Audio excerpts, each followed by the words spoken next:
Hello and welcome to Lady Applejack Speaks VA, a VA channel here on YouTube that focuses on the Netflix series Stranger Things. I am back with a new episode. Yes, I know I missed Thirst Trap Thursday yesterday and I apologize. Just some unforeseen circumstances came about and I couldn't record. So now I have a new recording for you guys, and it's actually another pilot episode for a possible series that I'm spinning off with the assistance of Emily. Emily, if you are out there, you've been messaging me so many really good ideas, and I want to thank you so much for all of your assistance on this. And yeah, this is one of those new series that I'm really excited about. So yeah, let's talk about it. So first off, the series, like I said, this is episode 1, the pilot episode. And this would be series 5 in our catalog. And the series title is Do You Want to Know a Secret? So if you guys don't know what that is in terms of reference, it is a Beatles song from 1963. It was on their first album, which was Please Please Me. This was released over in the UK, so this was their first album that took off commercially and was basically the leading album into their fame here in the United States in 1964. So it's a really good song. It's probably not one of their well-known songs, but I think it's one of their prettier songs. And John Lennon and Paul McCartney both wrote it together. I think Lennon was a little more involved with the song than Paul, but I could be wrong on that. So don't quote me on that one here. So yeah, let's talk about the episode summary. So the episode summary is we all have our secrets and Lis Henderson has plenty. Yes, you heard me right, Lis Henderson. Will Eddie Munson be able to crack her tough exterior to learn the truth about Lis?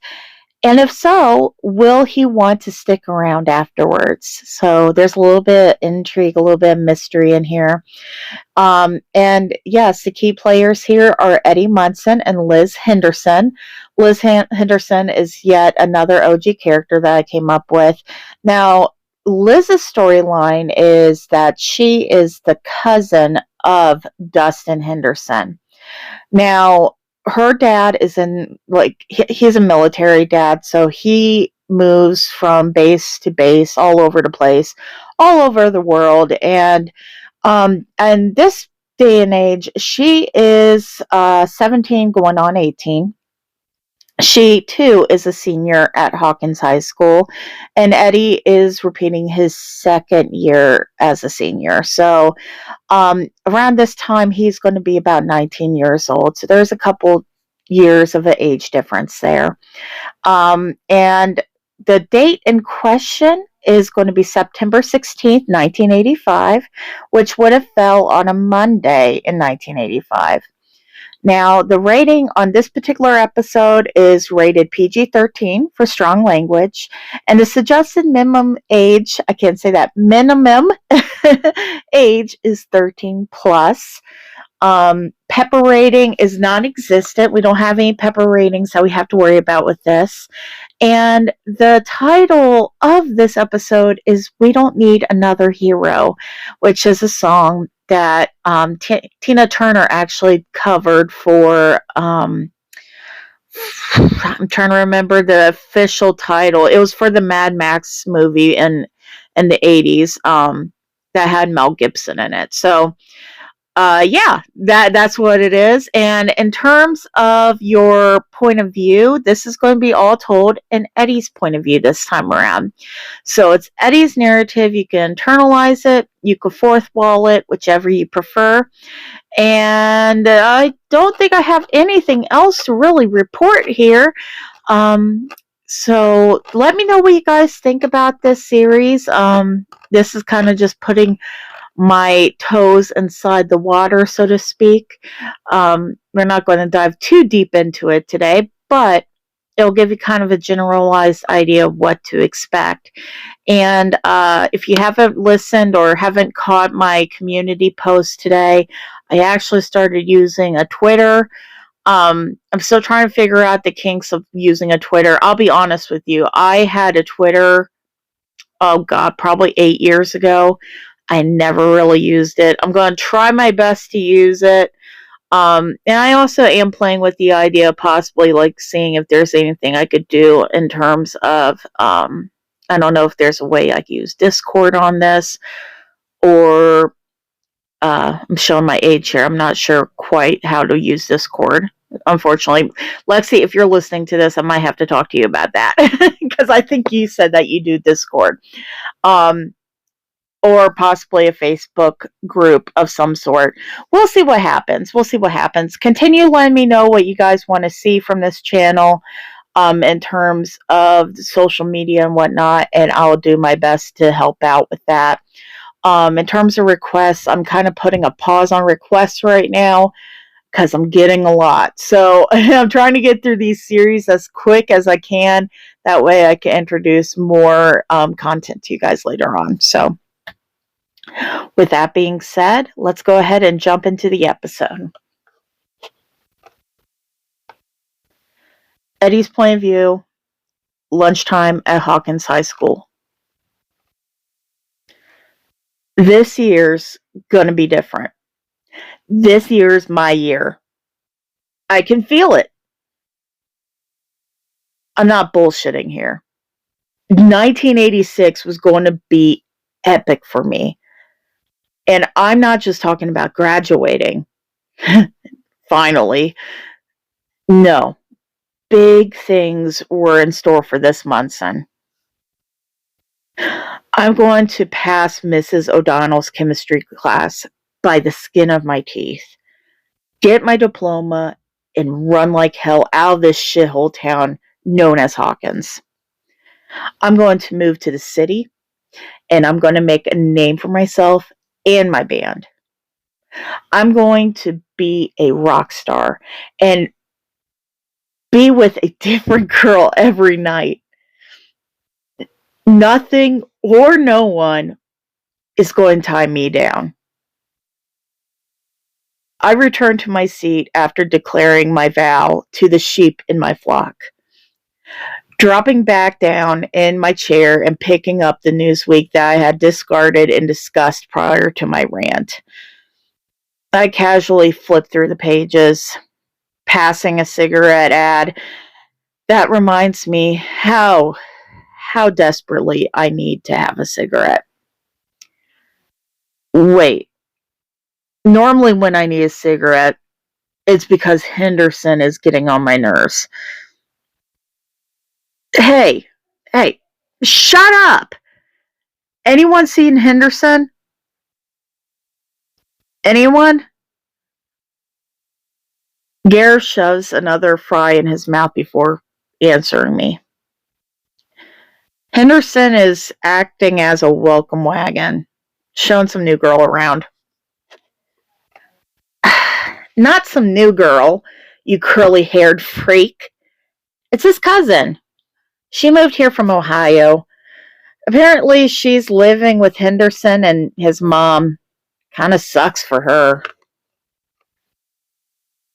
How come you say that, Erica? Okay, well, you guys know I don't like to gossip, but it's apparently her senior year. Think about it. You finally get to your senior year, only to be forced to move to an entirely different school. Anyway, I guess she got in some sort of trouble back home. Her dad sent her here to straighten her out. Straighten her out? That's what I said, you long-haired freak. What are you doing here anyways, Erica? Aren't you supposed to be over at the elementary school with the kiddos?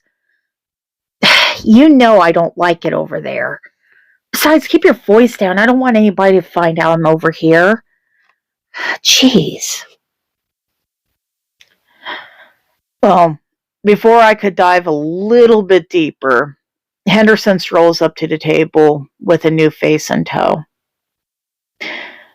Wow. This girl is beautiful. Too beautiful to be related to Henderson. She's about 5'5", I would guess. Brunette hair. And not real thin like most of the girls around here. She's got a nice curve to her.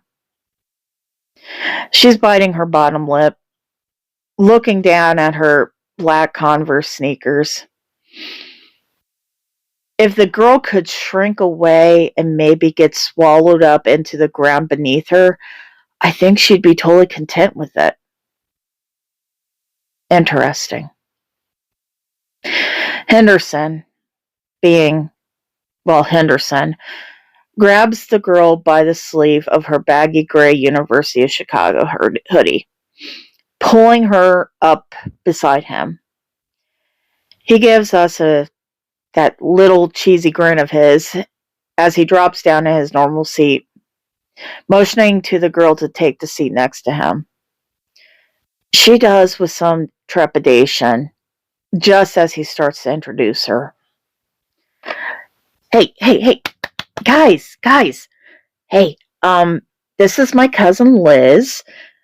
She just moved in with me and my mom, and she's from Columbus, Ohio, like the freaking city. Dustin, more like Arlington Heights. It's outside of Columbus and not really anything to write home about. Whatever. It's bigger than this shithole. Anyway, Liz, these are my friends. Most of them are in my D&D club with me. So that's Erica. She's not supposed to be here. She's actually supposed to be over at the elementary school, but she sneaks over here during lunch to bother us.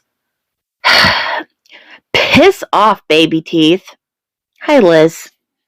Hi, Erica. Okay.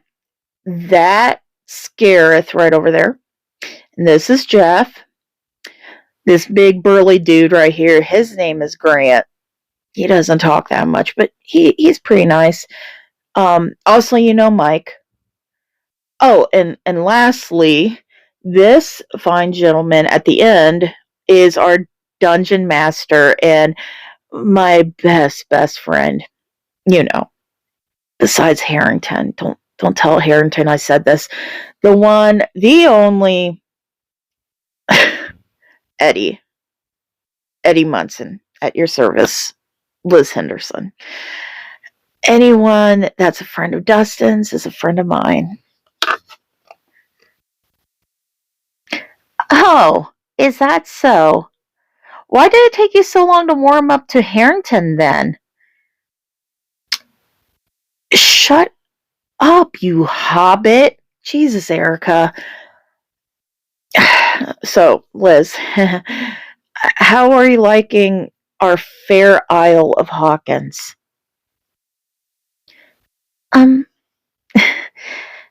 It's okay, I guess. Well, it isn't much to look at, but we have some perks. If you ever need a tour guide, no worries, Eddie.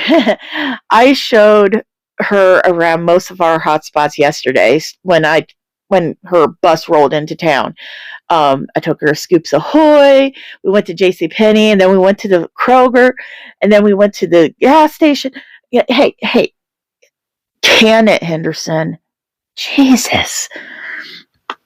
What? My mom asked me to give her the grand tour.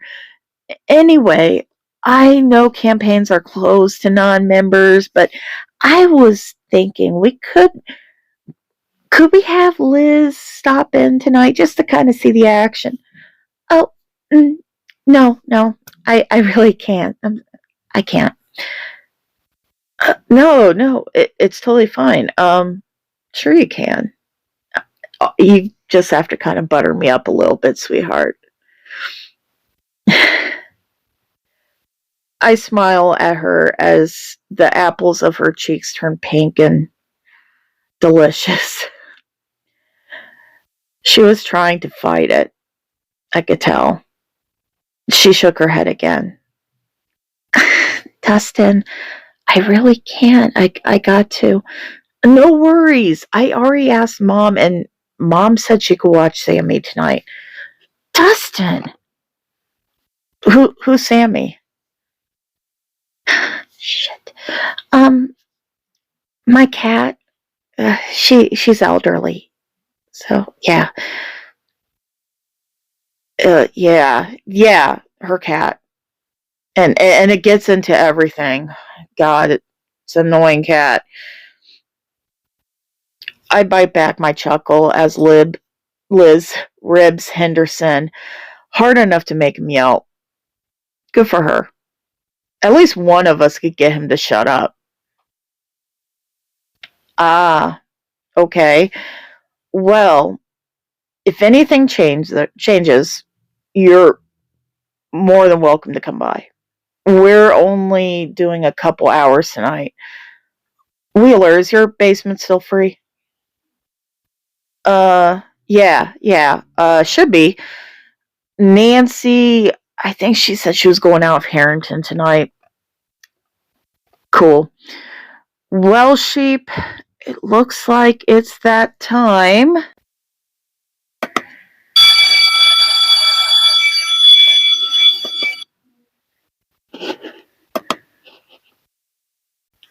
See y'all at 6. Don't be late. I smile at Lis once more, happy when she gives me a shy smile in return. Hope to see you around, Lis Henderson. Yeah, same. Eddie's point of view, 2 hours later, Hawkins High School hallway, senior lockers.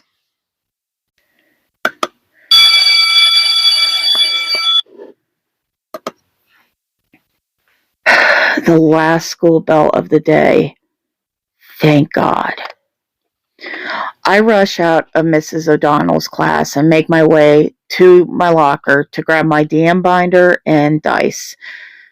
It takes everything I have not to throw my chemistry book and English book into that locker. If I didn't have 2 tests coming up on Monday, I would have left them behind. If I didn't have to pass this year, I wouldn't have bothered even studying. I feel like hurling at the thought of Monday and those pending tests. I'm terrible at tests. I struggle at retaining information unless it's D&D related. I've always been this way.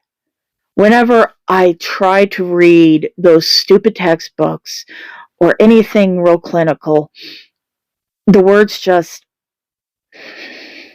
they blend together. Spaces disappear on the page and everything just gets jumbled up. It takes me forever to read a fucking chapter, much less an entire book. My teachers call me lazy. Well, with the exception of Mr. Sharp, my mechanics teacher. I excelled in his class because I could easily troubleshoot any engine-related issue. Just show me a diagram or show me the actual parts itself and I could figure it out in a jiff, no problem. My Uncle Wayne also knows that my troubles aren't based on laziness. I mean, he would watch me every time I did try to study for those damn tests. He would argue with Principal Higgins about this every parent-teacher conference, declaring that I am simply just built differently and that I'm a different kind of intelligent. His faith, while endearing, would never be enough, though. Not enough for me to get a diploma. I closed my locker door, and I clicked the lock in place before grabbing my messenger bag and lunchbox. I'm about to make my way to the exit leading out to the student parking lot when I spot Jason Carver. Wait, is that Lis Henderson? He has Lis Henderson cornered, and judging by the uncomfortable expression on her face, he wasn't being a goddamn welcome ambassador. As I walk closer to them, I can hear their exchange. You know, you're awful pretty to be wasting time with your uncle's shitty little friends. Or cousin's shitty little friends. My bad. I always kind of forget Dustin's a kid and not some old skeezy man. But anyways, yeah, you shouldn't be hanging out with them. Bad crowd. Especially that freak Munson. Can you please just leave me alone? I I I have to catch my bus. Not until you accept my offer to take you out. I said no. No, I'm not interested. You know, you could make this so much easier if you would just stop being a bitch. Did he just call her a bitch? Seriously? Back off, Carver. She said no. Jason turns his head to look at me as I move to stand next to Liz, resting my hand on the small of her back. It's all about the theatrics, the swagger. I hope to myself silently that Liz doesn't blow my cover so I could get her out of this.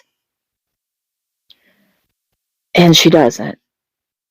Instead, she moves in closer to my side, playing along. I slide my hand onto her hip, smirking as Jason's eyes glare daggers at that hand. You know, Liz, you've only been in town a day, and you're already hooking up with the trash. Eddie has more class in his pinky than you have in your entire body, asshole. No, you little slut. I don't remember getting from point A to point B.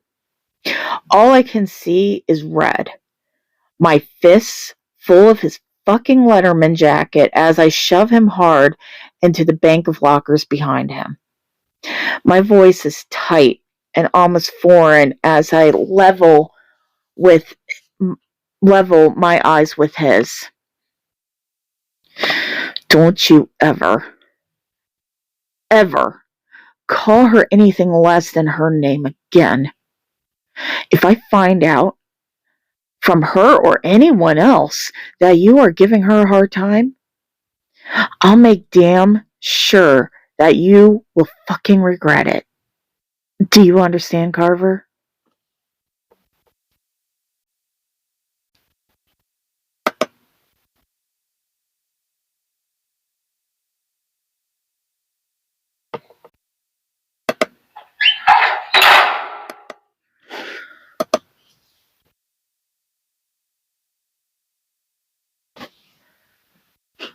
I said, do you understand? Yeah, man. Whatever. Fucking freak. I shove him back against the lockers again before taking a few steps back to reach Liz's side. My eyes on his still in warning. I rest my hand on the small of her back. Let's go, Liz.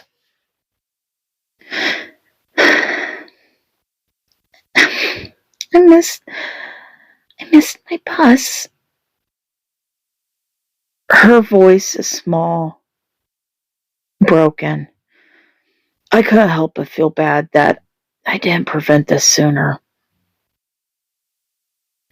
It's fine. I'll drive you home. Come on. Eddie's point of view, the van ride.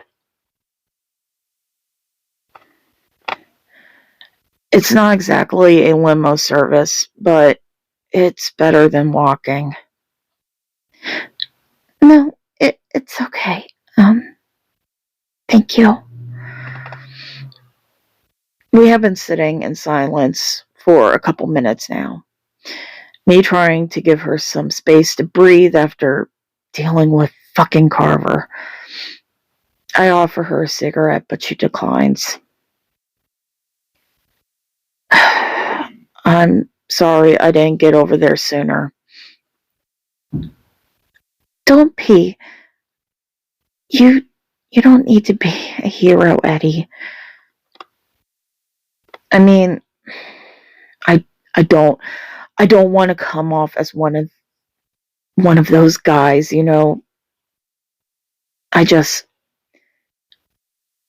know. You meant well, and I appreciate it. I really do. If he or anyone else bothers you again, just tell me. Okay, don't even waste your time talking to Principal Higgins about it. Talk to me, and I'll take care of it.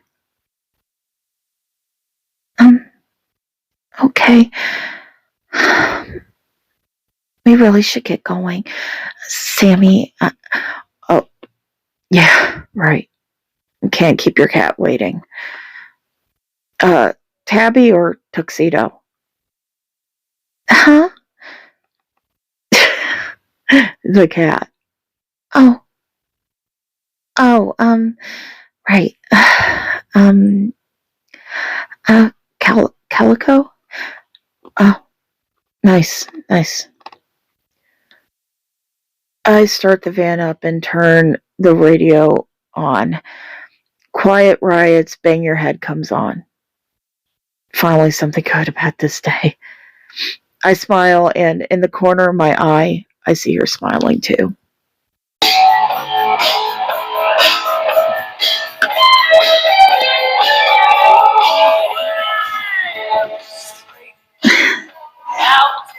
I love this song. Me too. God, I would love to see them in concert at some point, you know? Yeah. I'd love to just go to any concert, really. I'd even settle for the Carpenters at this point. You know, just to kind of have the experience. Right.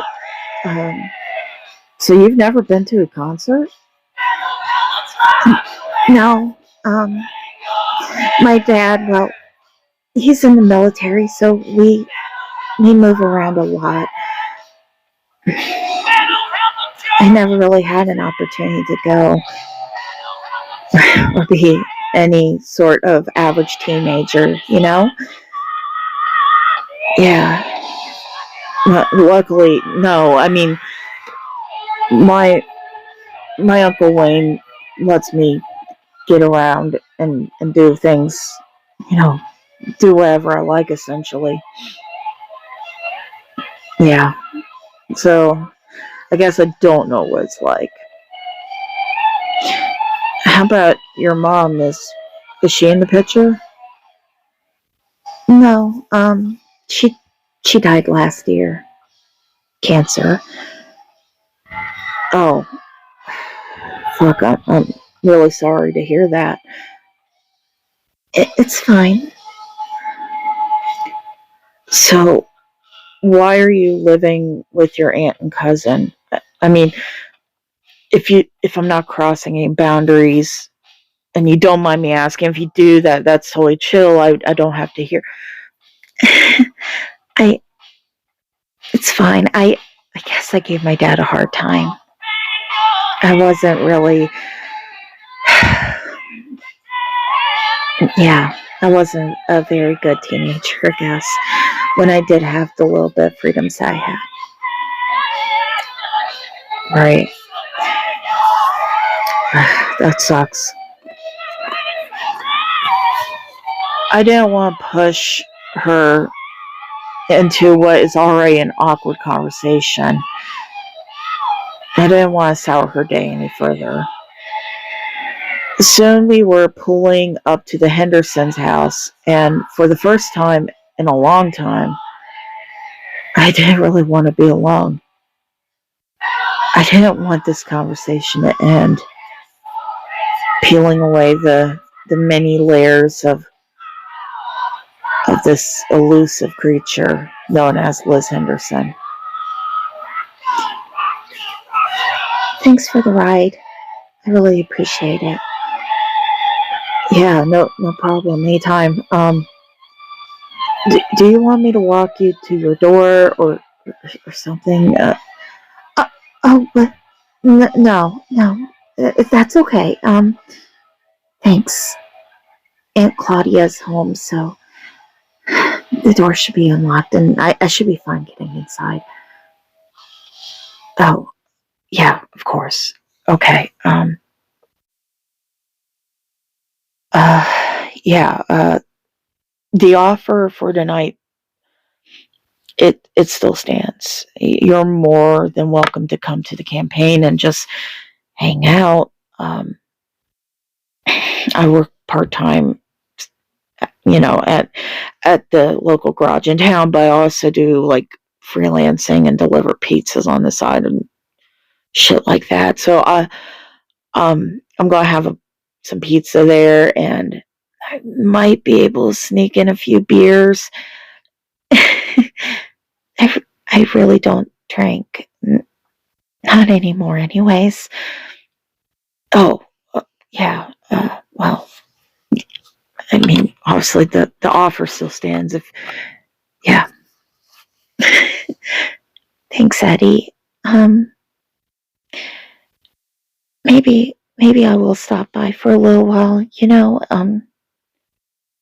If Sammy is okay, that is. Sure. I'll save you a seat then. Okay. Thank you again. I watch as Liz slips out of the van and makes her way up the walk to the front door. A smile spreading across my face as she turns to me and gives me one last wave before disappearing into the house. I can't get over this feeling that this girl is a cavern of secrets, and that is normally enough for me to run like hell in the opposite direction. I don't do secrets with anyone, even mere acquaintances. But Lis Henderson, is something very different. And I'm a sucker for a good mystery.